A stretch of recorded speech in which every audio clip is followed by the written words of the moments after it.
2026இல் உச்சத்தில் இருக்கப் போகும் அந்த 4 ராசிகள் யாருன்னு தெரிஞ்சுக்கணுமா? அப்போ இந்த வீடியோவை முழுமையாக பாருங்க. லைக் அண்ட் சப்ஸ்கிரைப் செய்து கொண்டு. இதில் உங்களின் ராசியும் இருந்தால் ஓம் சரவணபவ என்று பதிவிடுங்கள். முதலில் கடகம் ராசி. பல வருடங்களாக சுமந்த மனச்சுமையும் தடைகளும் 2026இல் மெதுவா விலகும். வேலை, பணம், குடும்பம் மூன்றிலும் உயர்வு தெரியும். நிறைய நாட்களா தள்ளிப்போன விஷயங்கள் இப்போ வேகமா நடக்க ஆரம்பிக்கும். தைரியமா எடுத்த முடிவுகள் எல்லாம் சரியாகவே அமையும். அடுத்தது சிம்மம். உங்களை தாழ்த்தி பார்த்தவர்கள் எல்லாரும் திரும்பி பார்க்கும் வருடம் இது.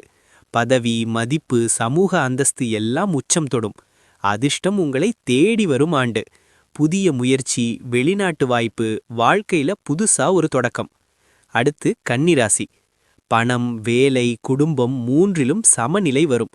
சின்ன சின்ன வாய்ப்புகள் தான், ஆனா அதுவே பெரிய உயரத்துக்கு கூட்டிட்டு போகும்.